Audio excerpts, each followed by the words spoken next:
Hi, this is Pete Gooding from Ibiza, musical director at Hostel La Torre, and you are listening to the Liverpool Connection podcast.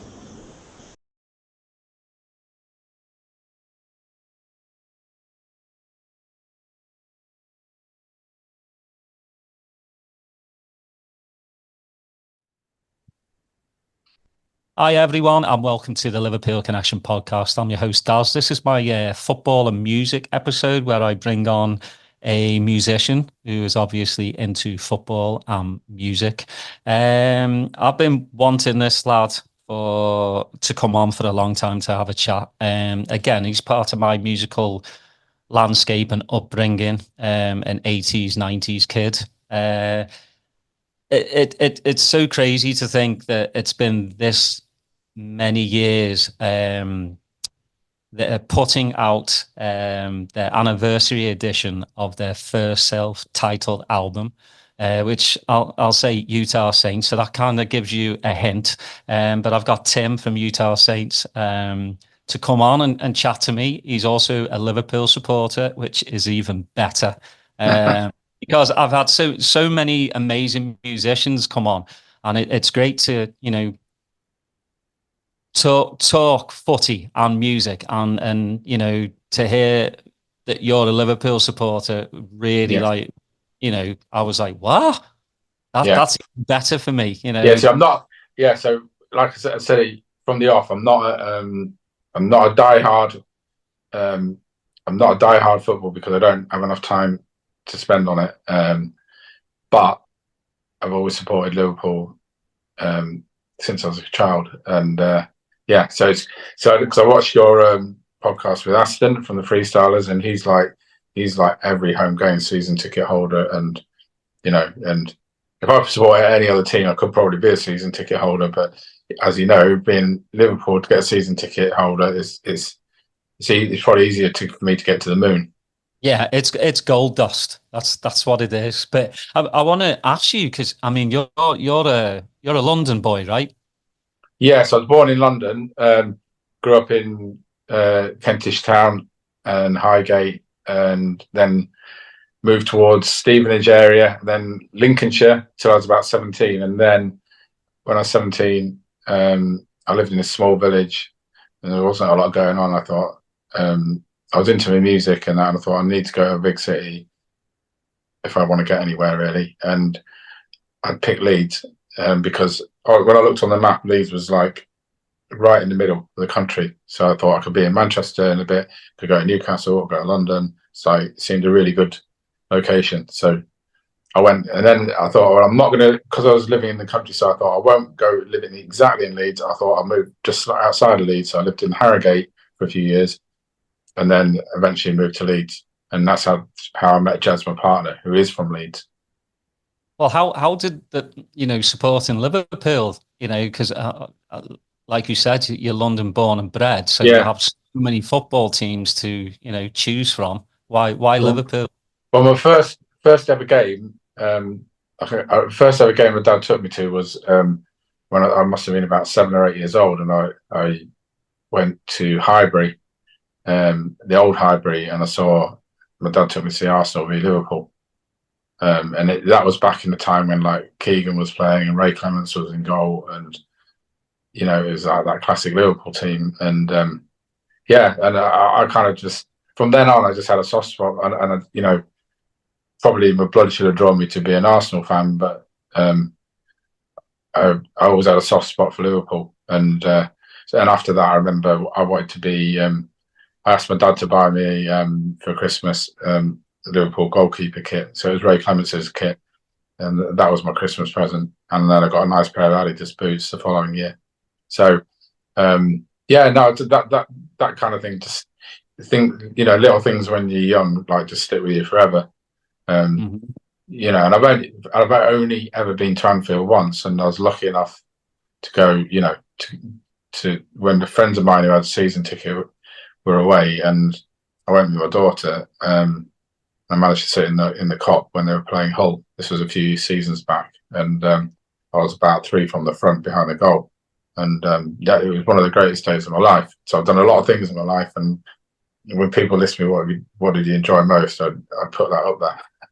Even though we've been on tour with U2 and supported, I've done lots of gigs and travel around the world. That day there just was a highlight for me. Well, was Ray Clemens your boyhood hero then? Yeah, and then but I was never tall enough to be a goalkeeper, and I wasn't brilliant at football. But I played in little school teams and all that.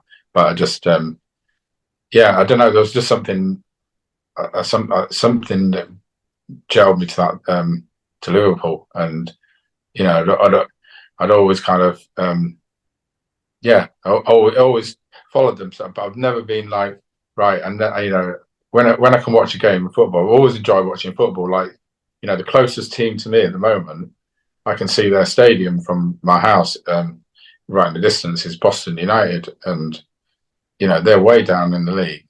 And I've been to like a couple of games there now because I just enjoy going to a game, and I enjoy just going out, and watching a game of football. It's cool. And I'll always watch an England game when there's an England game on TV. I'll even watch like a Man City game or Man United game if there's something on TV. I just enjoy watching football.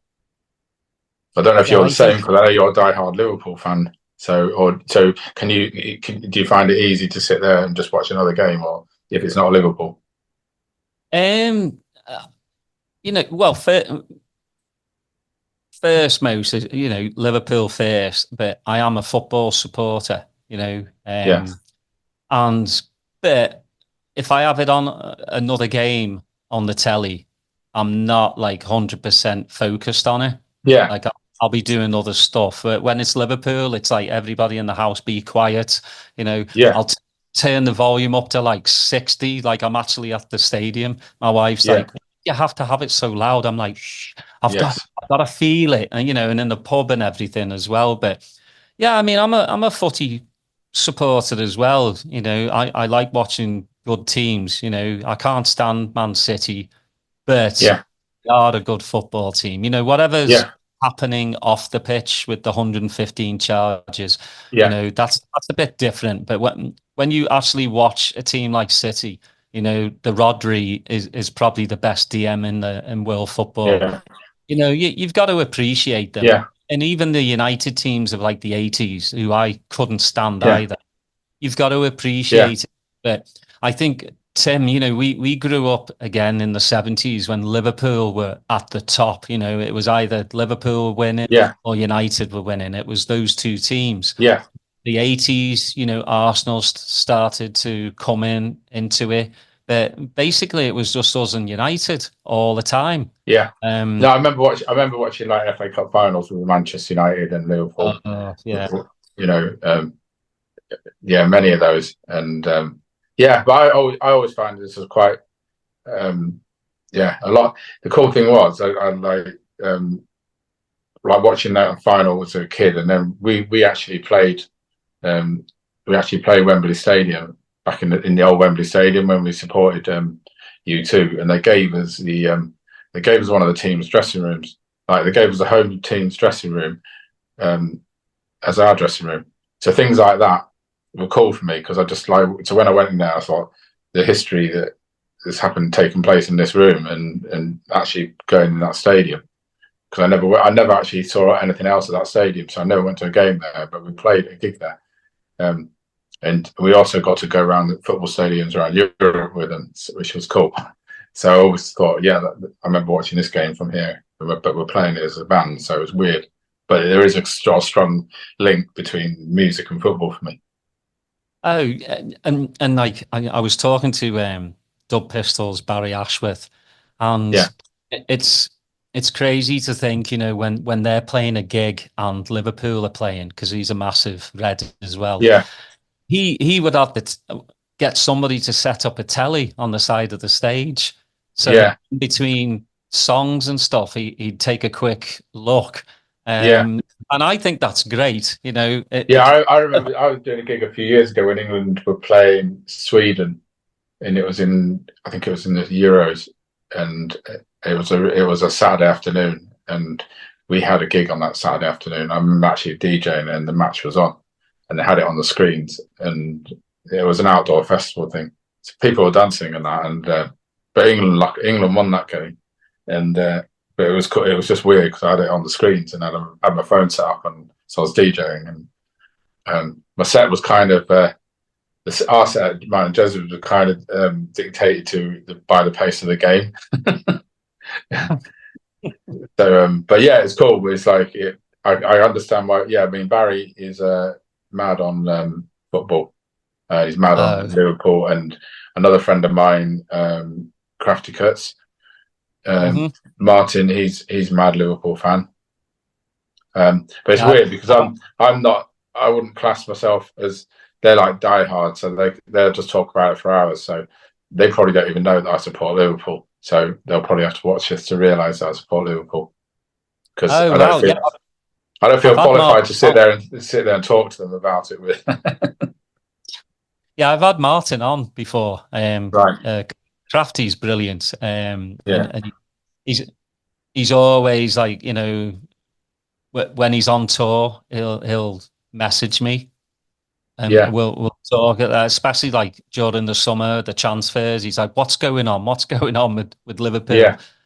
And I'm like, you know, it's the same. You know, I love that enthusiasm from people. But you know, it is great to have people like yourself on though, because and with Martin and with Barry as well, because as you know, we all know you're musicians, and most of your interviews are going to be about music. Yeah. So I think it's cool to know a little bit more about you than just the musical side.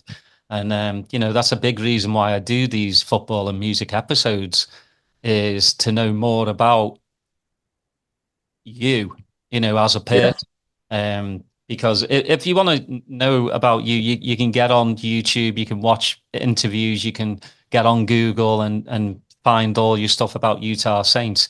But apart from that, you know, people don't know, you know, the data him as a person. And I love these little chats because I get to, you know more about you. And again, you know, I am a fan, and it's all the guests I've had on have all been, you know, again, part of my musical upbringing. And it's just, it's just really cool to have people like yourself on. But I want to go into the musical side now. Like, what were your earlier, like, musical roots? Like, I always like to know what was playing in your house growing up. You know, I know for me, my dad was a rocker. My mom was in Elvis and the Beatles. So, you know, what were you listening to as like a young kid? So I was quite lucky because my mum was a dancer when she grew up, and she was a thing called Windmill Girl, which is quite a famous theatre in London. She was a dancer there, and then when she retired from that later on in life, she started doing. She was doing exercise classes at a local hotel. She was hiring a room there, but part of that was that every week she had to put an hour-long music thing together. So my mum actually went out and brought vinyl and brought a lot of kind of up-tempo dance music. So she had a really good selection of albums and quite good disco stuff. So I used to. We had like an old belt drive turntable in the house, and I used to sort of just make tapes of her records. And like every other kid at the time, I used to sort of tape top 40, and then I'd have a tape to tape machine, and I'd try and edit out the guy talking in between the records. This is kind of like an early mixtape, so you try and stop it just as the guy started to talk or on a beat, and then you bring the next record in and you make your own cassette. I'm sure you did that as well. And you know, so and out of that developed. I just got kind of like a love of music, and got into just. I wanted to explore DJing further, and so I asked my dad if he could lend me, if I could pay him weekly off, and I could get one of these. Candy did this 49.95 mixer that had a crossfader and was a 4-channel mixer. It was one of the cheapest mixes you could get, and so he got me that, and I used to and I'd nick the garage belt drive turntable, and I'd buy my cassette recorder I try and just cut between the two and try and make the record stay in time by pushing it around. And it was terrible, but there was something in it for me and something that hooked me in. And and I remember when I was a kid seeing there was a program on Channel 4 called The Tube, and which was great because it was on every Friday night around about tea time. And I remember seeing Herbie Hancock do a track called Rocket, and he did it live on there. And I remember seeing a DJ called Grand Mixer DST, and he was doing scratching, and I was just blown away by it and completely fascinated by it. And so I kind of, back then it was obviously before the internet, and we only had the 3 channels, so that is even before Channel 4 started. So actually, so Channel 4 started, and I had the Tube on, but so seeing stuff like that on TV was very rare. I couldn't afford to have a video recorder at the time, and so I'd just very briefly see little things on TV, and whereas now you just have got on YouTube and that, but to see something like that on TV was amazing. And I remember seeing Buffalo Gals by Malcolm McLaren, and seeing all the breakdancing and the graffiti and the music, and I was just fascinated by it all. And then out of that, I kind of got into the electro music, and I brought all the Street Sounds electro albums. And when I got my first job, my first paycheck at the end of the month, I remember buying a set of Technics, and they cost me £249, I think they did, and I bought 2 Technics. And that was it for me. that was it, and I'd have been probably 17, and then I just stayed in my bedroom while all my friends were giving me grief, going, "I come out, why are you into this music? It's crap. Get into indie music and rock music, and you're a bit weird. Why are you playing disco records in your bedroom when everybody else is out?" And I stayed in and tried to make tapes, and I just practiced my craft, and then I entered the then I left home, and then at that point I went to Leeds, and I entered the DMC Technics thing in 1987, and I came nowhere because I've never DJed in front of anybody, and I was so nervous. I reckon when I put the needle on it, just skipped, and but that was the first time playing in front of anybody, and then thought, right, I'll go back again next year, I'll try again. And then the next year I won the heat for the North of England in '88, I think it was. I entered a heat up north, and I won that, and then got into the last 8 or 9 in the country, and they invited to the final in London. And I remember this, I couldn't get anybody to go with me, and I thought, I'm not going to win this. And I kind of bottled out going, and I'd always, one of my great regrets, I should have always gone to the final, even if I didn't come anywhere. So I just went, I just won my jacket, and I thought, right, I won the heat, I'll try and get a job off the back of this DJing in the club. But I never went down to battle in the finals. So there you go. But the rest after that, the rest is history, because I started DJing in a club, and then I kind of realized with the turntablism and the scratching and that, I thought, nobody gets anything for coming second in this. So you win it, and you become like the best. Everybody knows that person, but nobody knows the other 5 other people really who came. They do in the scene, but it's very hard to kind of make a living after that as a job. It's like, whereas I thought if I focus on DJing and try and maybe get into production and try to make music and go that way and put my time into that, then maybe that'll work for us. Well, it's a little bit like A-Track over in the States, and Craze. Yeah. They won the DMC, and I remember those 2 names very well. I could not tell you who came second, third, fourth. Yeah. So it sticks with you, and you see there. And A-Track is one of the very few people in the world, I would say, who won who could win the championship and can make great records and remixes, you know, and he's extremely talented because the amount of time, you know, you could focus all that time on DJing, you could never be as good as A-Track, or you could focus all that time on music, and you could still never be as good as A-Track. So he's kind of like in a league of his own. So he's super talented. It must run in the family because, you know, his older brother is part of Romeo. And he can DJ as well. I mean, I don't think he can scratch like A-Track, but, you know, he can still put a mix together. But, you know, for your early influences, just like mine, electro and early hip hop. So when did the production side, when did you know, like, did you just go, all right, I just want to DJ, that's it? Or when did that start to go, you know what, I'd like to start actually making music? Well, a couple of years before Utah started, when I kind of got this job in this club in Harrogate, and I was DJing all night, and so I kind of, you know, play from 9 o'clock until 2:30 in the morning, and that's always a good test to learn DJing because you just play and get the hours under your belt.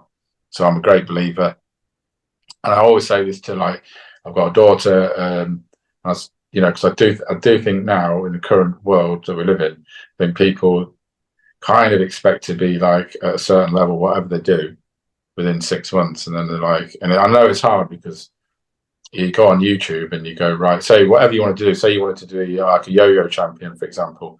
You go on the YouTube and you type it in, and the person you'd see would probably be, you know, amazing. And you're like, I'm never going to be as good as that. So when we grew up, you didn't have that. You just thought, I want to do yo-yo, and you start doing tricks, and you maybe see a couple of people doing it, but you just keep practicing.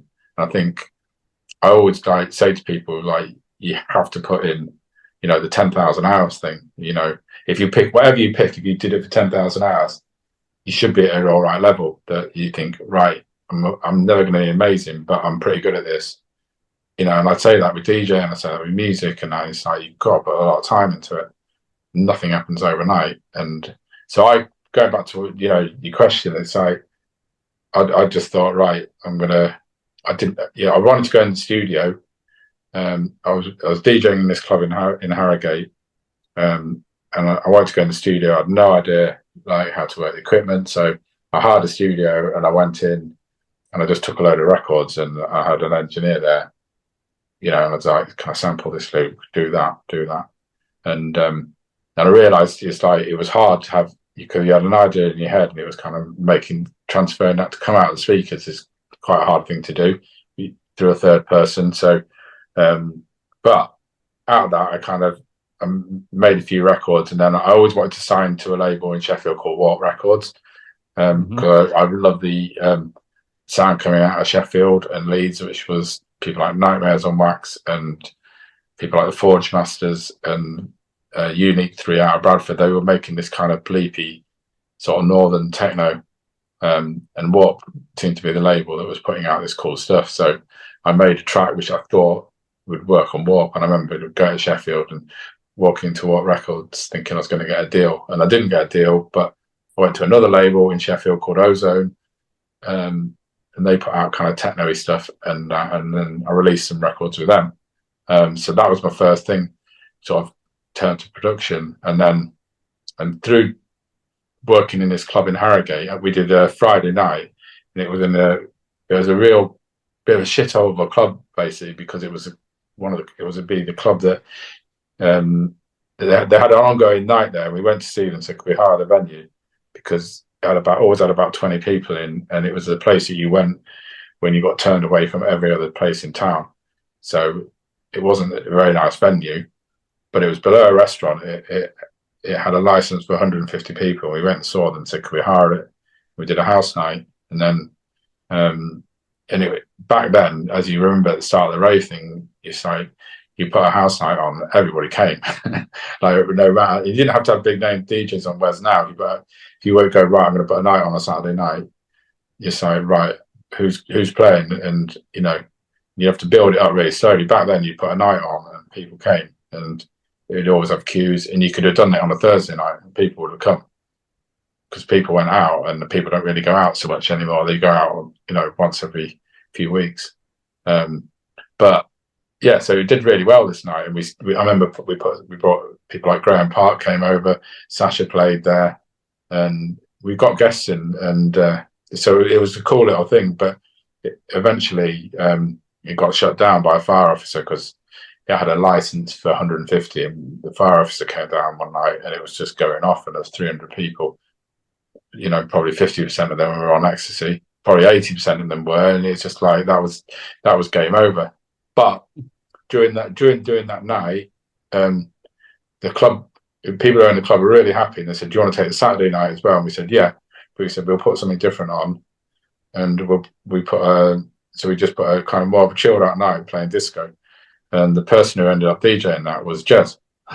Because Jez was doing a night in Leeds called the Mile High Club, which was like a disco night, because he was DJ as well. So a friend of mine knew Jez, and he brought Jez over to come and check the night out. And he said, "Yeah, I'll DJ Saturday night." So Jez ended up DJing Saturday night. I did the house night on Friday, and then we ended up going to each other's nights, and that's how we kind of realised that we both. And Jez had put music out before, and he'd been in like electronic. Industrial bands that had done really well, and he toured all of Europe, and and he had his own label. He had a setup in his bedroom of like samplers and keyboards and an Atari computer, and so we just like had a lot in common. So and then one night he brought over to my house night. He brought a rough cassette of a basic idea for What Can You Do For Me, which was our very first track, and. I remember I just stuck it on in the middle of the night, and I thought, this has got something, this. And I said, and then I suggested some ideas, and then he just said, "Oh, well, we should go in the studio and finish it off." And I had an idea for a B-side, and then so we went in the studio and finished it off, and then pressed up 1,000 like coloured vinyl, and with the intention of selling them, and then maybe getting our money back and moving on to do something else, and. I remember getting in the car and I'd go to the record shops in Leeds, or to go to Eastern Bloc in Manchester. I remember coming to 3 Beat in Liverpool, and I just gave some on sale or return, and they all rang up the next week and said, "Can we have a load more?" And then I sent one to Pete Tong, who had his show on Radio 1, and I had a little bet with Jez. I thought he'd play it. Jez didn't think he would, and then sent it to Pete Tong on the Wednesday, and Pete Tong played it on the Friday night, and then. Rang up on the Monday, because he was also the A&R and label manager at Double F Double R London Records, and he signed the record, and then 3 months later it was like top 10.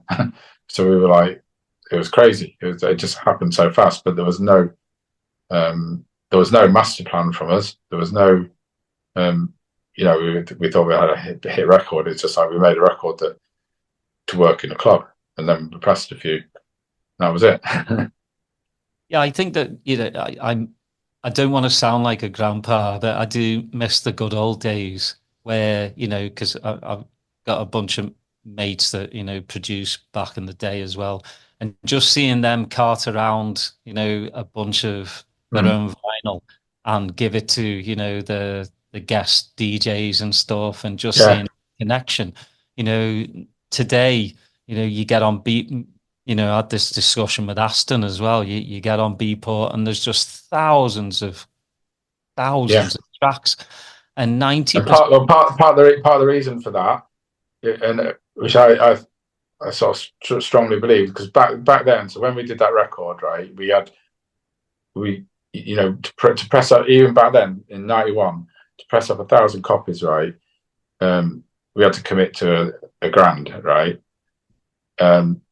To go in the studio, so we made the record in the bedroom of Jez's house, the idea, but then to take it into the studio and make it finished quality, that was another 2 days. It was a couple of £100 a day for the studio. So we were like 1,500 quid, and that's like 1,500 quid now is still a lot of money, but 1,500 quid in 1991 was a lot of money, So in order to get a record out, you had to think. There was a level of commitment there, whereas now you know, you could give me a laptop, I could go online, I could download, I could probably get my hands on free software, plugins, everything, right? And I could make a tune in my computer, I could mix it on the headphones, and I could get it up on Spotify within a couple of weeks, right? And it hasn't cost me one penny. So if it does so all right, then cool. But if it doesn't, I haven't lost anything. So I think going back to what you say, so you'd have like, it was just that exciting because, you know, and as a DJ, you had to work really hard. It's like, you know, I could, if I had a set, someone said to me, right, go and do a disco set on Saturday night, and I didn't have any disco, I could spend like, you know, I could spend a couple of nights online. I could just buy a load of stuff, put a set together, happy days. You know, whereas back then, it's like, you know, in order to get these records that were coming out, like our record, or if you weren't in the record shop that week because you had something else to do, you'd miss that record because it'd be gone. Do you know what I mean? And then people were playing those tracks in the club, and people were asking for those tracks, and we go, "We've got that record that's got that." And so you had to be on your A game. So you go to Manchester, you go to Liverpool because they all have records which other places didn't have. You go to London, you know, and what made you stand out as a DJ was the tunes you had.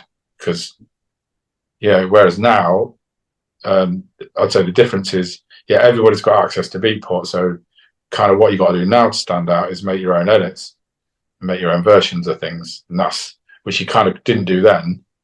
But so that's how, to me, how it's changed. Yeah, and you know, say you do a mix tomorrow night, those tracks will be online the next day. You know, you can look. What is it? It's track list 11001. Yeah, You know, it's so simple, but back in the day, it was, if you heard, you know, that set one night, you probably wouldn't hear a couple of those records for at least six months later. And yeah, I think exactly. And you know, and you and your mates would be like, somebody would get a cassette of a DJ who did a mixer that night, and then you'd all copy that cassette, and it'd like, you just hammer it to death. Do you know what I mean? Then that, and if you didn't have that cassette, the only way you could hear the tune was to go and see a DJ play somewhere else, because you go, oh, he played that tune, so you go and watch that DJ. Whereas now, like you say, someone's ripped it, it's on SoundCloud, and that you know, and you can Shazam a track and blah blah blah. Because people put tracks out now so fast after they're made, because there's no time to promo the record, because things get ripped and they get straight up there. So, you know, literally, like I'll get sent a track on a promo thing. I'll get sent it a promo, and it'll be like released the same day. It's out. Do you know what I mean? So there is no, the promo period is like when it's out, and records do stay around a long time. But whereas back then, you know, say like the time between What Can You Do For Me when it first got played on promo in the record shops to it being top 10 was 3 or 4 months. You know, so we had to clear the sample, you know, because it was an illegal sample at the time initially, because we didn't think about clearing it. We just put it on a bit of vinyl.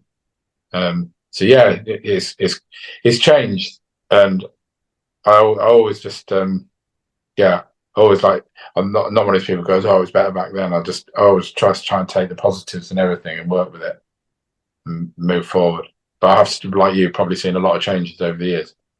Oh yeah, I mean, I think one of the good things for me is, you know, coming from the UK, you know, I grew up with the rave scene, and then I moved over to the States, and like 30 odd years ago. Yeah. So I've had the rave scene over here as well, you know, I've seen it grow. But yeah, it's different times, you know, again, not sounding like the old fart, you know, I don't understand the whole social media influencer DJ. It's kind of very cringy to me. Yeah. It was interesting because last night I watched, my daughter sent me this video, and it was the closing party at High in Ibiza, and I saw it on it kind of circulated on TikTok, and it was just weird. It was I won't say it was DJing, but big name DJs, and they were playing like it was a closing party, and they were everybody.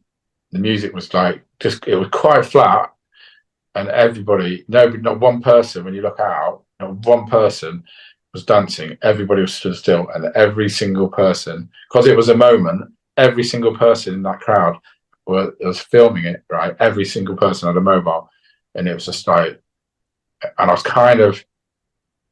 I just thought, well, I'm not going to get involved in this, but there's part of me thinking, I rip this and then kind of compare contrast to like, like say like Quadrant Park, which is a big Liverpool thing, because I've seen a few videos on Quadrant Park recently. That's why it came to my head.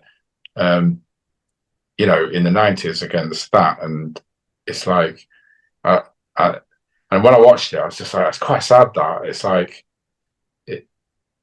because you guys, you're not living the moment, you're capturing the moment, and just live the moment. That's all. Do you know what I mean? Because it's like, how many times are you going to go back and watch that video for that? You'll put it up online going, I was there, but it's like, it doesn't matter that you were there. It's like, no one cares. It's like, you just enjoy it. Do you know what I mean? Because it should be about you being there and enjoying the moment, getting something from it, and just kind of getting inspired or something, just getting something out of it. But don't film it to show the world that you're there, because the world doesn't care. Yeah, exactly. I mean, like you said, everyone else is sharing that video as well. So your videos, probably way at the bottom anyway. It's again, like, have this conversation just because I do, like I did with Aston. You lose the whole soul. Yeah, and dance music, it's in the name, dance music. I'll say it over and over again. It's not just stand and stare at the DJ. It's and especially high Ibiza as well. It's very expensive to get in there, and the drinks are very expensive. Again, I haven't come from just haven't come from a thing where you like go out on a Friday night and you pay £5 or £10, and it's like you go into a club and you just have a good time and you just pay normal prices, to then paying crazy amounts for a bottle of water, and people paying money for tables, like for VIP tables with minimum spend, all this stuff. It's just like it's completely it's a different world to me, that, and I just can't get my head around it. And I maybe sound like an old fart, but I am an old fart, but I'm just not feeling all that, and it's not what's music about. And I think you find out every DJ would tell you that as well. It's just like, look, for me, it's just about heads down in the club, and it's like you don't have to look at the DJ. It's just like play good music, and people will enjoy it, and just enjoy yourself. Life's too short. I mean, the whole thing too is, I would come home like my clothes dripping with sweat. Yeah. And I didn't care what I looked like. What I cared about was going to that club and having the most amazing time with my mates. Yeah. And those are the memories that I take. Not that, the way I was dressed, or, how much this cost, or I mean, I'd feel the same for a local DJ as I would for, Sasha to me is the best DJ on the planet. He just, it's just because of the emotional aspect he gives me. But the local DJs in Liverpool were just as good on their nights, and I would have a great time there, or have a great time seeing Sasha. It didn't bother me who was playing, just as long as they were playing the tunes and playing them well. Yeah, I agree. I'm the same. It's like, it's good just to go and watch a good DJ play is enough for me, and I don't have to film it. But I might. The only bonus for me is having a phone is if I heard a wicked tune, I'll probably just record a bit of it on my phone and go, so I can remember it and then come back to it at a later date. But it's not. It's weird because when I come back from doing our gigs, it's like I've never hardly ever got any photos or video, and if I've got video, it's just crap because I'm just like hold the camera for 10 seconds, taking a bit of a video of the crowd, and I'm like, I look back and think can't really put that up online because it's always shaky, and I'm just like. But the thing is, the reason why I say that because I wasn't focused on thinking I must get a shot for the ground. I'm thinking about what record I'm going to drop next and how to keep it going, and just I'm thinking so many things. It's the last thing on my mind, and I always get home and think, damn, I didn't get any video. And people like our record label or that, they're just like, did you get footage from that? Did you? And I'm like, shit, no, I didn't. I forgot because I was enjoying it and I was doing my job, and so I end up trying to get footage, see if anybody else has put footage up online. But it's just, it's just weird times we live in, but hopefully, things will change. Well, I mean, most of the upcoming DJs now have, I know you and Jez probably travel by yourself a lot of the time. Yeah. Now these DJs are traveling with a whole social media crew, a cameraman, a TikTok advisor. It's just getting a bit out of hand, and the videos I watch really do make me cringe because you see the DJ that they're playing, and then they're doing, they're turning away from the decks so the cameraman can get their picture or the video taken. And I'm like, it's not about you. No, it's about the night. It's about you. If it wasn't for the punters, you'd be nothing. So exactly. I don't understand it, but again, I try not to think too much about it and just I enjoy what I enjoy. I enjoy the days I enjoy. But sometimes when you're on Twitter or Instagram and you just see these, because that's what they are, the DJ influencers. They know how to press a sync button. But the hard thing is as well is kind of then. So if you're at the moment, so say you don't have a social media presence, right, and you made I don't know an amazing track, right? It's like and took it to a label, a big label, and you want to get a deal with it. Then the first thing they do is go and do somebody in the office will do a full social media report on you. So go right. So it's cool because he's done this so far, and he's got 21,000 followers. He's got this. He's done this. He's got, and so people try to get to that level. So it is a two. So people kind of think they need to get to that level because when the record label signs it, they've already got a complete package. Where to me, that's it's quite lazy as well on the record label side because, record labels don't. Very rare that they sign someone now just be watching them with pure talent and going, right, we'll develop this and we'll spend like 3 years on it. It's like, we'll sign this record because Chris Stussy playing it, or we'll sign this record because so and so played it at there, and and it's got X amount of views on TikTok. Do you know what I mean? But record label now like the finished package already done. They need something to go on. Do you know what I mean? So they won't. Gone are the days of going, this guy's got talent, we'll sign him and work with him for ages, see what comes at the end and take a chance on it. That doesn't happen anymore. So, so it is a two-way thing because then the DJ's making tracks going, right, I made this killer track, but my social network, my social media profile is crap. I've got to have followers, so they go and get followers and do this and do that, and it's like. So they're both kind of feeding off each other in a way, and it needs to be reset. Well, I think it needs to be more organic. I just it does, but and all those records that came out around that time of ours in the 90s, everything.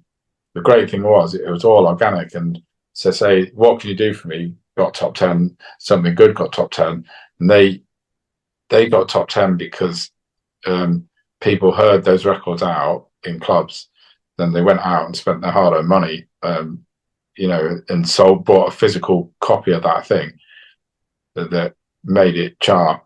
Didn't really have radio support or we didn't have radio on daytime play. So you're up against heavyweight artists at the time, because I remember doing Top of the Pops and people like Lionel Richie on it, Cliff Richard and Kylie Minogue, and these are like artists with big spends behind them from record labels. Then you got bands suddenly coming out of nowhere, like Prodigy, you got Moby, and you got SL2, and all these acts who are literally making records in their bedroom, and then signing to labels. But everybody's going out and buying those records, and they're selling serious units to compete against these big artists. And then by default, Top of the Pops is going, they have to put you on Top of the Pops because you deserve the right. So we always had imposter syndrome because, we thought we don't really deserve to be here, but we did because we sold as many records as them. But, that's the difference. But there's a lot of records made in that era that just totally stand the test of time. And, here we are 33, 34 years later, and those records are still getting played and the kids are still digging them as well as the older people. And it's like, it's gone full circle. Well, with Something Good, were you a big Kate Bush fan? Yeah, I've always been a Kate Bush fan, but again, when we made On the Back of What Could You Do For Me, we were like, right, we kind of had a bit of a formula there because we had a couple of samples. We had Annie Lennox and we had Graham Guthrie from Ain't Nothing Going On But the Rent, and that round about that time, when you watch something like the Brits, they're always the biggest singer was either Kate Bush, Annie Lennox. They were always, so we just thought, right, we'll have to try and find a line from Kate Bush for one of our tracks. But we wanted to take something that was positive, and we thought we can't, because our whole vibe with sampling was never take the essence of somebody else's track, make it the essence of yours. It was take something from somebody else's track, flip it in a completely different context.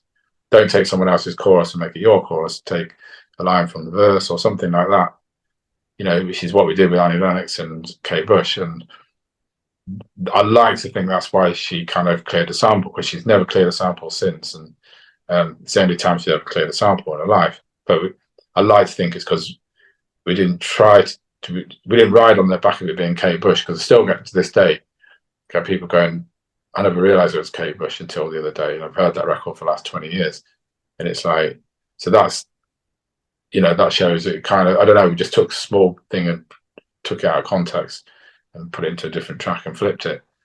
The obvious thing to do would have been do like Running Up That Hill and just take a big chunk of that, put beats behind it, but that wasn't the way we worked. I think, So to answer your question though, so we kind of just wanted to do another female vocal, and it was like Kate Bush was quite a big artist and she had a unique voice. We thought, right, we could do something with this. Well, it was really nice too, because she obviously let you use part of her video. Yeah, well. She did. Yeah, and we had to cut out the bit of Donald Sutherland is in that video, but we couldn't use him, but we could use her. So, but yeah, we made cheap videos, and the videos are not that amazing, but they were just like clips from raves and stuff like that, and it was all just thrown together in a little bit of footage. But at the time, the record company wouldn't put massive amounts of money into your videos because it was a new thing, all this. Are we all one hit wonders?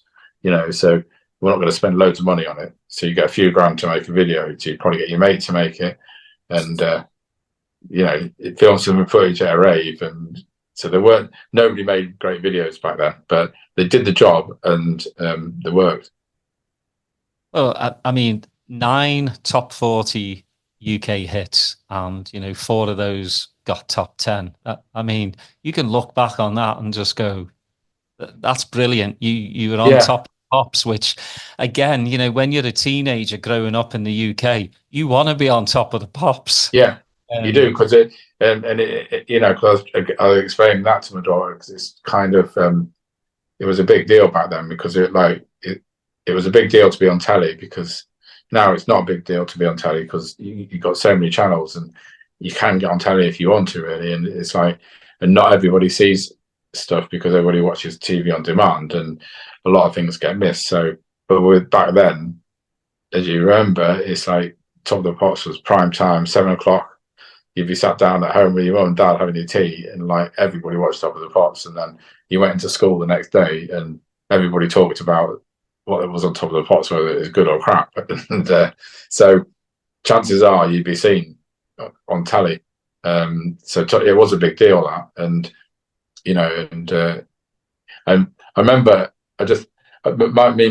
we kind of quickly debated with ourselves whether we should do it, or was it selling out, or was it cool going on Top of the Pops at the time. And then we thought, yeah, it was cool, because there'd be a lot of people like us sat at home, never seen anything like this, and it's an introduction to music, right? And we're keeping something else that maybe is crap off Top of the Pops, and going, look, this is dance music and that, but if you like it, get into it, research it more, check it out. Because that was how kind of we got into stuff. You always have something that gets you into something, and if you kind of gel with it, then you get deeper and deeper into it. So like with dance music, you might go into deep underground, Chicago house or Detroit techno, or you might get into your trance stuff and that. But there's always got to be an entry point for you to get in, and so that was the reasons why we thought it was cool to do.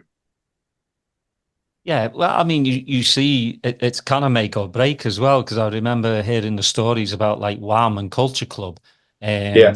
I think with Wham, they were at last minute. They got put on, and then Culture Club, kind of the same thing. They only knew about it the day before, and then they went on to have amazing. Well, we only got. I remember we got told on the Monday that you're on, and it was filmed on the Wednesday, so you get a call Monday morning saying you're on Top of the Pops, and then by Wednesday you're on the train down to London and staying in the and then you're doing rehearsals Wednesday morning and you're filming it Wednesday night, so you actually get no time to prepare for it.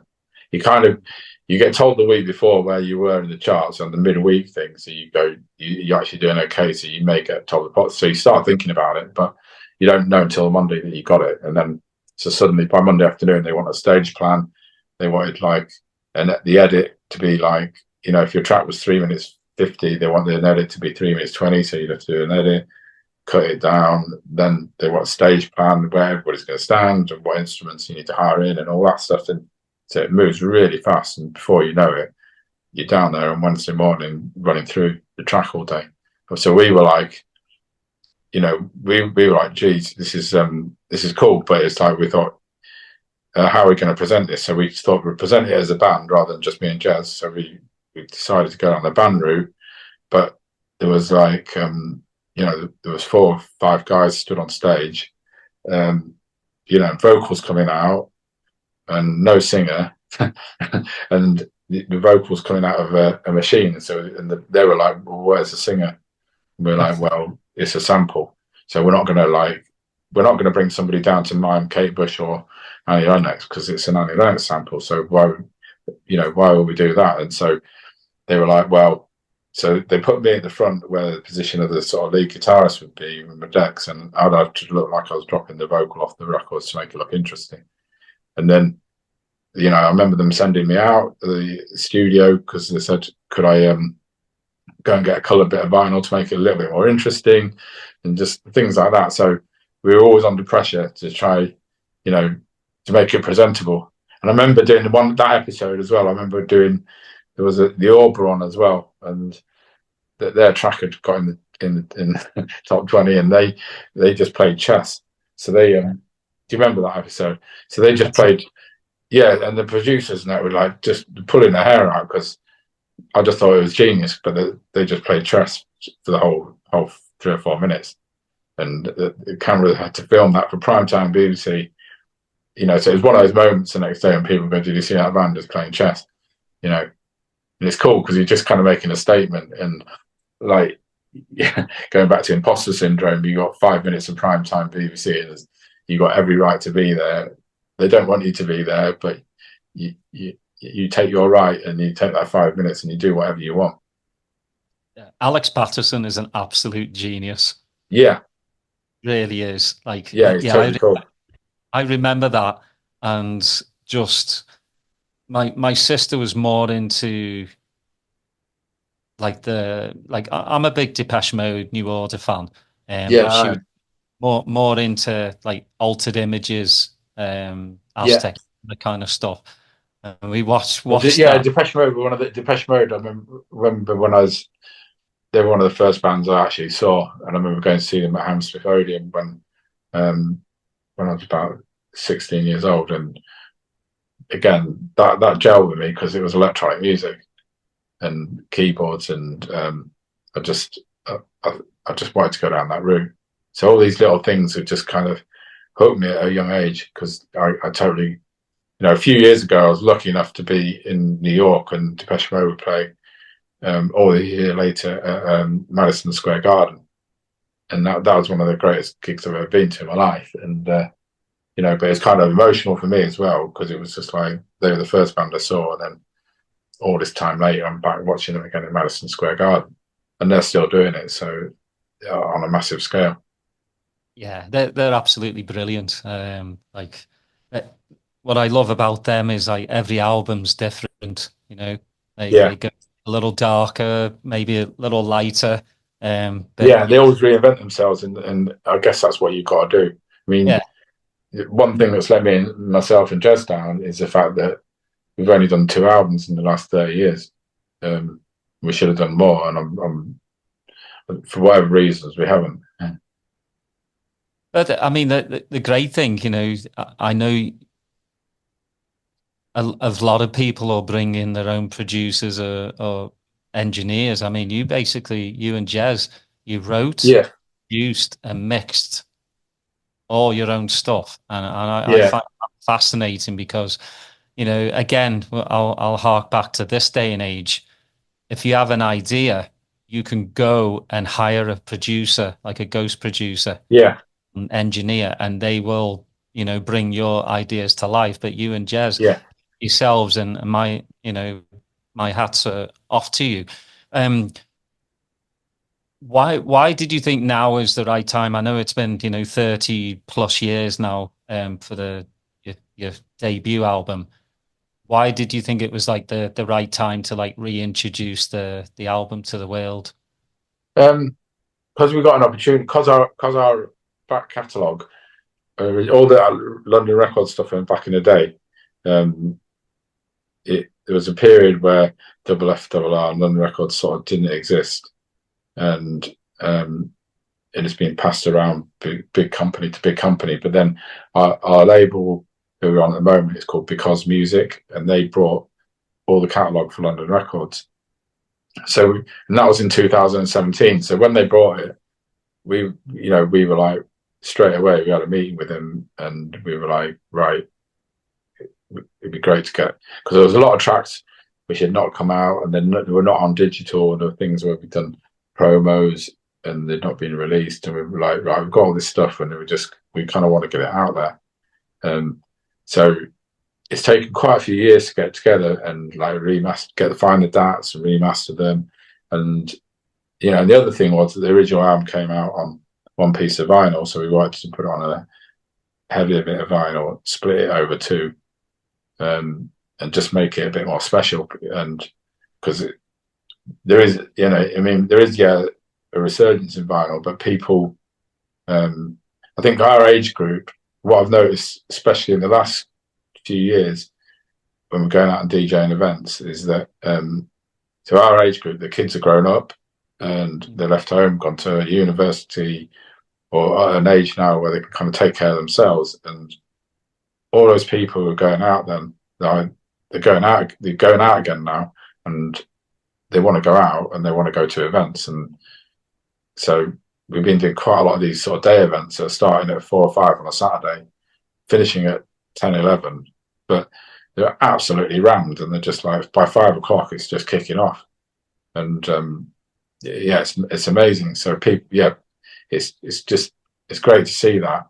So a couple with that is, I think, people kind of want to hold stuff, and part of the generation at the moment, think that music should be free, and it is free to them because they just go on YouTube. They don't mind, they might have a subscription to Spotify or YouTube. They don't mind sitting through a 10-second advert. That's cool. They're used to that.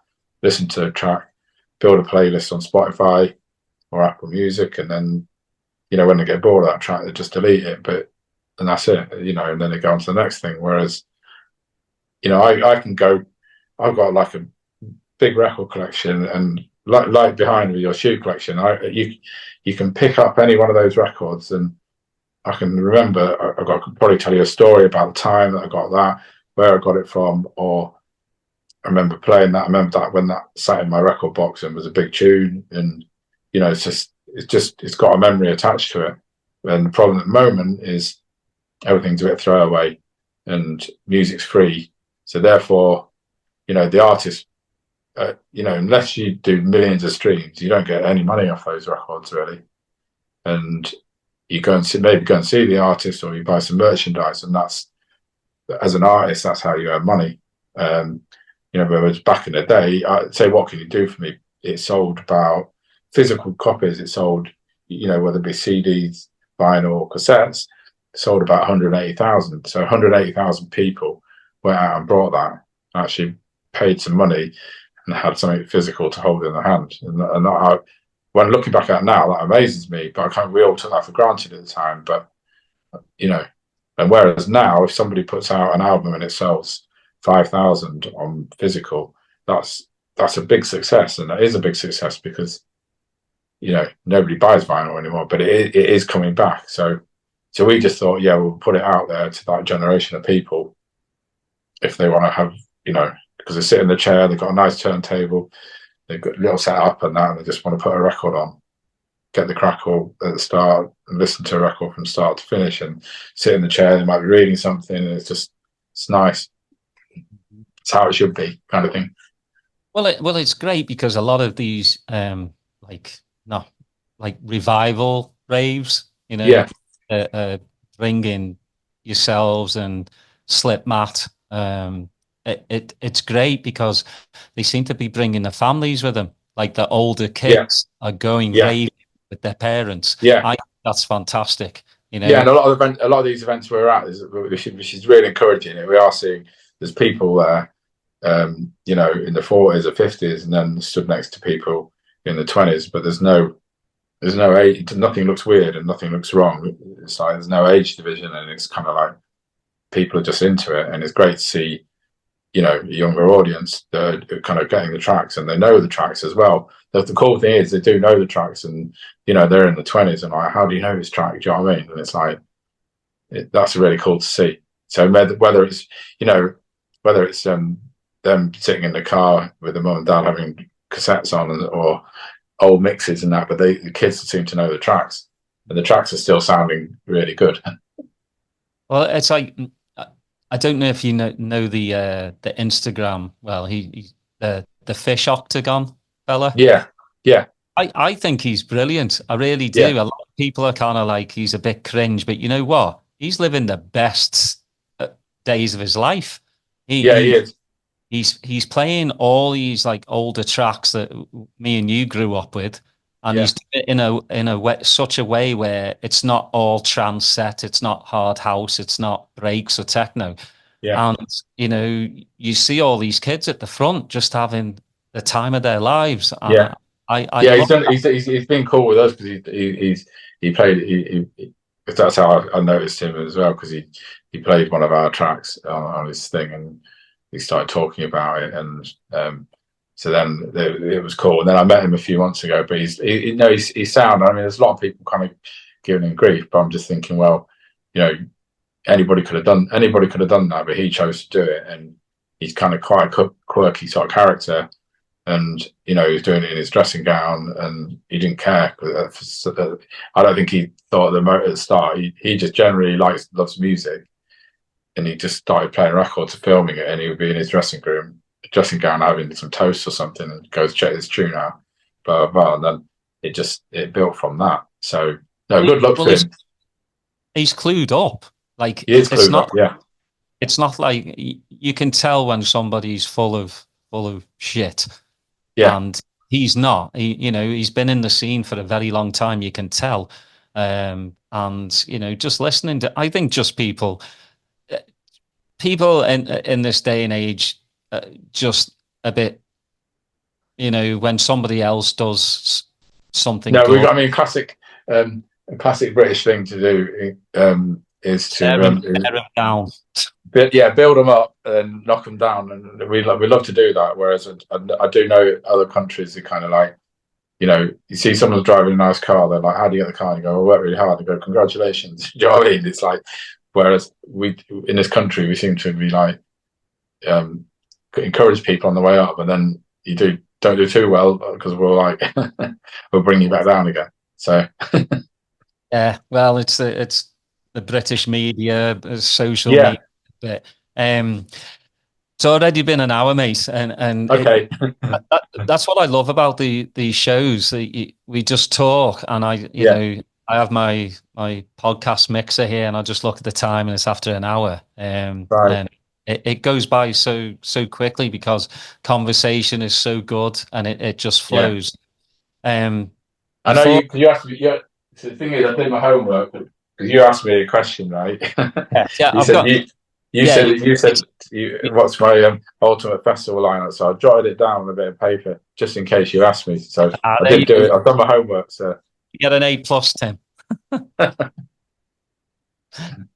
So what is your ultimate festival lineup for Friday, Saturday, Sunday headliners? Okay, so Friday, I thought I'd go back to my roots, and some of the early bands that I saw when I first got into DJing side of it. I remember when I was a kid, I went to see Public Enemy, Run DMC. I used to go to these hip hop all days, a club called Rock City in Nottingham, and I was underage and I used to sneak in there. But I remember seeing Public Enemy. I saw Run DMC, LL Cool J, and people like that. So my Friday lineup would be Public Enemy, Run DMC, a DJ called Cash Money, who was like a really good party DJ, but skillful. He won the world championships, I think, when I entered back in 87, 88. And he blew my mind. And then also Jazzy Jeff. Always been a fan of him. And then so a little bit of a curveball in here. There's a guy called Mantronics, and he was he just made a lot of records in the late 80s and 90s, like electro. And I saw him DJ once, and I remember just seeing him DJ and doing 2 copies using this breakbeat that's known as Peter Piper, which Run DMC used. It's quite a famous breakbeat, and I remember him just being stood on a stage and just 2 Technics turntables and a massive sound system, and he just scratched it and the whole place just rumbled. And I was just like, that always stuck with me. So that's my Friday lineup. So we've got 5 acts on there. So moving on to Saturday, it's a little bit more up to date and more on the dance side. I thought I'd have some bands and DJs. I was going to have Justice as my kind of big band of the night, and then backed up DJ wise, I was going to have Errol Alkan, Too Many DJs, Dave Clark, and Jeff Mills. Wow. That I just figured that would program quite nicely as a night. I'd probably have Jeff Mills finishing it off because it'd just be like full on. So that's my DJ thing. And then on Sunday, I thought, right, we'll have some bands. So I thought I have to have Kate Bush in there because it'd be good to see her play live. I've never seen her. Always been a fan of Talking Heads. So I thought Talking Heads I'd like to see. Depeche Mode are in there. Prince, Prodigy, and The Roses. So there you go. It's not rocket science, this lineup, but it's quite varied. And as a festival, I reckon I'd sell that out. I think so too. Even if you just had one of those nights, you would sell out. No, that's brilliant. Yeah, you're spot on with those, mate. And it's been an absolute pleasure, Tim. It really has. Nice one.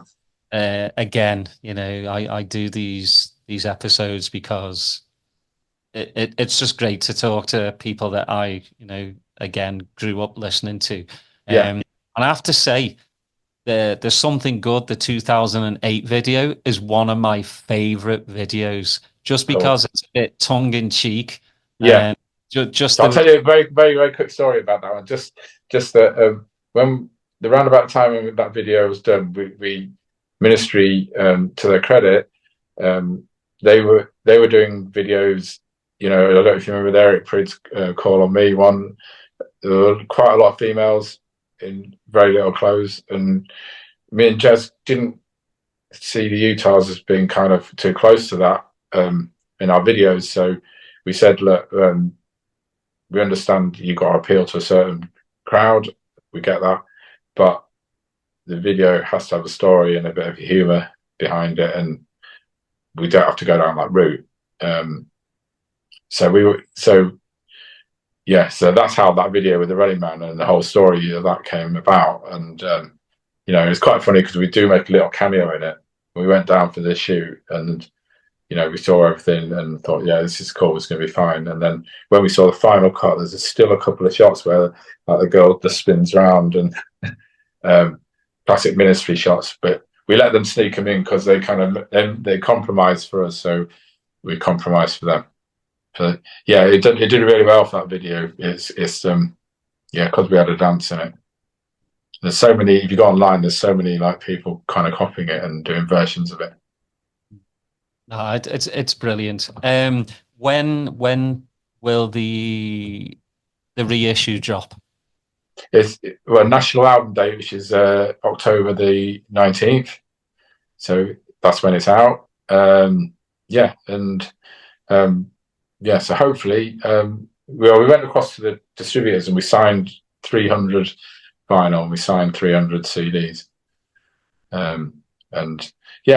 Hopefully it's cool. I mean, it's not been, this whole thing for us is not about really making money. It's just putting some vinyl out, and because we do well anyway off DJing. We're out. We've been out every weekend since April this year, and last Saturday was the first Saturday I had off because I had to go to a wedding. But I mean, for us, it's kind of the whole thing's part of a big cake, and it's just a little segment. But it's cool for us. We're just so happy to put the record out again. Well, I wish you all the best, and Thank you. I'll put a link. Is it going to be on Bandcamp? Yeah, it will be. Yeah, and if you go to the Utah Saints Instagram or any of our social things, there's a link in our bio, and it goes straight to the thing, and you can order. They've done some little bit of merchandise around it and slip mats, and they do little bundles and that. So it's cool, yeah. And so hopefully, it's been nice to do get some vinyl out again. So it's kind of it has given me and Jez a little bit of kick up the arse. So we should probably just do one more album before we call it a day. So we'll probably do a third album because we've enjoyed the sort of process of getting this out again, because it feels like, even though the records were being made 30 years ago, it feels like we're putting a new album out because it's been so long since we've done it. Well, I wish you both all the best. Thank you, mate. Thank you. Been a pleasure to do this as well. I really appreciate it, because with my limited football knowledge, I've talked way more about music. So thank you. Oh, you're more than welcome. Thanks everyone for listening. Please like and subscribe, put your notifications on, and we'll see you next time. Thank you.